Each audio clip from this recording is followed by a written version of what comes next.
Good afternoon mga ka-entro. Yan. So, welcome back again sa aking YouTube channel. So, hindi ko alam kung anong oras nyo papapanood to. Maga, tanghalian, hapon, or gabi. So, magandang araw sa inyong lahat. So, nasa harapan nyo ang ating Kawasaki Z400 and yan, ngayong hapon ay mag-change oil tayo ng ating motor. Yan, hindi ko na napakita kanina pero natanggal ko na yung oil niya. Yan. So, baka may magtanong sa inyo kung ilang months or ilang kilometer ba ako bago magpalit ng oil. Actually, yung iba recommended nila 1,000 or 1,500.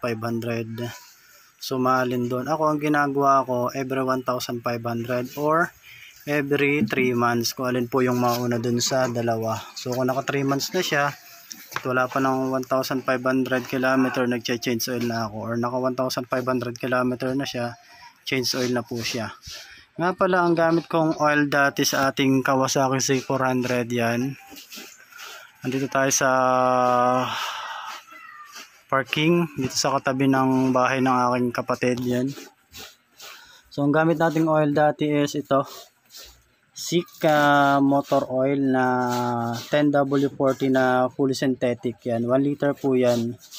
According dun sa manual guide, pasok naman siya kasi ang hinahanap sa motor natin is Jaso MA2 or APISN. Yan, so ito yung ginagamit ko dati.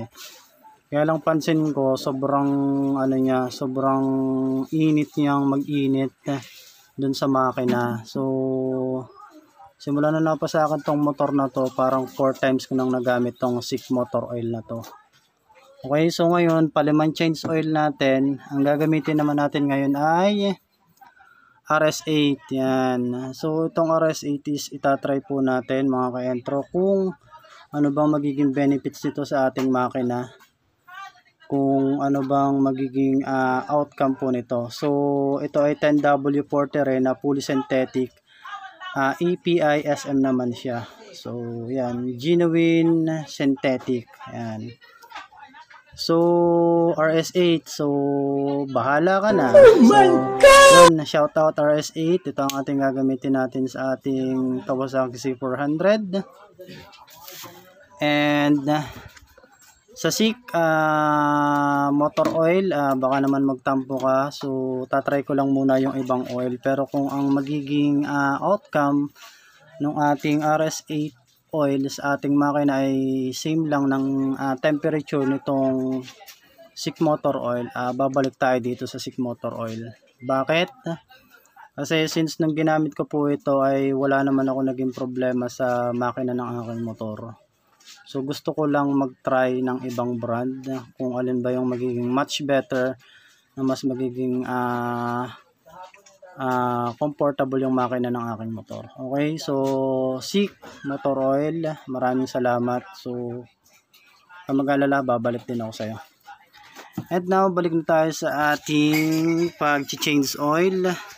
So ngayong araw ay hindi tayo magpapalit ng ating oil filter. Yan, ito ang ating oil filter. Yan.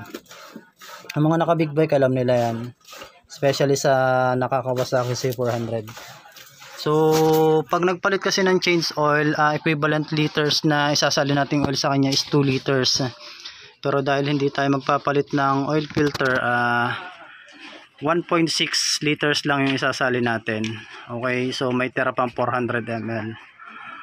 Okay, so yun, kung bago ko pa lang si channel ko, please subscribe Daddy Ron's Vlog.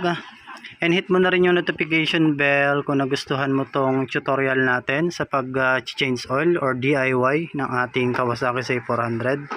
Share mo na rin and pareact na rin sa ating comment section kung ano ba yung pwede nyo pang maitulong na magiging much better sa pag-change oil ng ating motor. Ayan.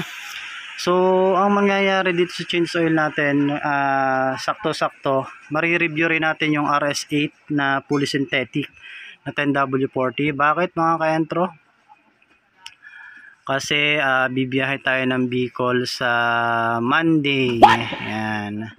So, check natin kung ano ba yung magiging benefits ng RS8 na fully synthetic sa ating Kawasaki C400. So stay tuned lang mga ka-entro. So balikan nyo yung magiging kasunod kong vlog about dito sa RS8 oil. So kung magbibis naman kayo kung ano yung previous na scenario dun sa motor ko about sa SICK motor oil, ay basta masasabi ko lang dito, masyadong mainit yung makina niya.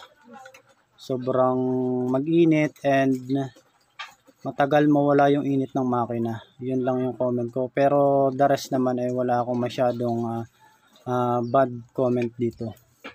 So kaya itong RS8, malalaman nyo pagbalik ko ng Tuesday or in the following day kung ano magiging review natin dito. Okay, so yun lamang, in-announce ko lang ito and upload ko na lang sa YouTube and Facebook channel ko kung ano yung magiging benefits nitong RS8 sa ating Kawasaki C400. So hindi ko na po i-video kung paano ko siya isasalin,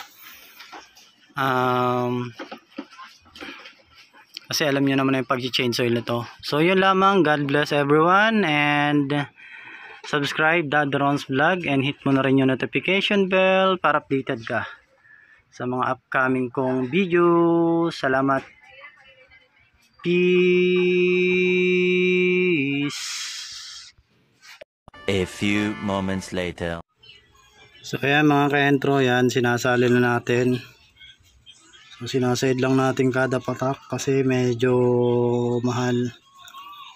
So yun, baka magtanong nga pala kayo kung magkano yung presyo nitong RS8 RS8 fully synthetic oil. So ito po ay 290 ang isa, 1 liter na po yan. Yung SICK motor oil po is 310 po ang isa nun pag nabili ako. 1 liter na rin po yan. Ayan. Okay, so wala po akong brand na gustong patunayan dito. Gusto ko lang ma-review kung ano po yung mas magandang oil or yung much better na mas makakatulong dun sa makina ng motor natin. So kumbaga magkakaroon lang tayo ng pagkukumpara kung alin ba yung much better na mas magandang gamitin. Okay, so pero para sa akin ay SICK motor oil ay the best na gamitin para sa mga motor natin. So magta-try lang tayo ng iba, kumbaga mag-experiment lang tayo kung alin yung mas maganda talaga. Although maganda naman si SICK, pero try natin to, si RS8. Okay, ito talaga rin na lang naman tayo naglo-long ride. So sa mga susunod na upload ko sa YouTube, doon marireveal ko kung ano ba yung magiging outcome nitong RS8 oil sa ating motor.